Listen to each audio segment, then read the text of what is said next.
হাতে হাত রাখি, পরস্পর ভুল বুঝাবুঝি দূর করি, আমরা একজন আরেকজনকে দোষ না দেই, ঐক্যবদ্ধভাবে যদি আমরা রাজপথে নামতে পারি, ইনশাআল্লাহ এদেশ আলেম ওলামাদের হাতেই থাকবে, এদেশ ইসলামপন্থীদের হাতেই থাকবে।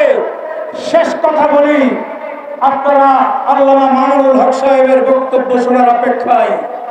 শেষ কথা হলো, যদি আল্লামা মামুনুল হক সহ এদেশের আলেমরা আপনাদেরকে ডাক দেন, আপনারা কারা কারা ময়দানে ঝাঁপিয়ে পড়তে রাজি আছেন? নারায়ে তাকবীর, নারায়ে তাকবীর। আল্লাহ আমাদেরকে উলামায়ে কেরামের পিছনে ঐক্যবদ্ধ থাকার তৌফিক দান করুন। এবার বাংলাদেশের মানুষ ইসলামের বাংলা দেখতে চায়।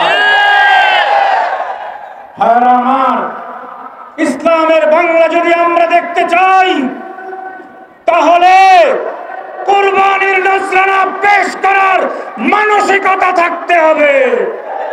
যখনই বিপদ আসে তখনই বলবো মামুনুল হকদের দোষ। যারা আমরা এই কাজ করেছি, আমি তাদেরকে তওবা করার আহ্বান জানাই।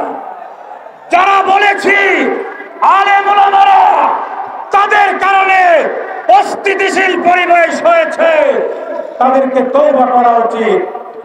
আসলে আলেম ওলামাদের কোনো দোষ না। শেখ হাসিনা মজ্জাগতভাবে ইসলাম বিদ্বেষী ছিল, ইসলামের কারণেই আলেম ওলামাদের বিরুদ্ধে সে অ্যাকশন নিয়েছে।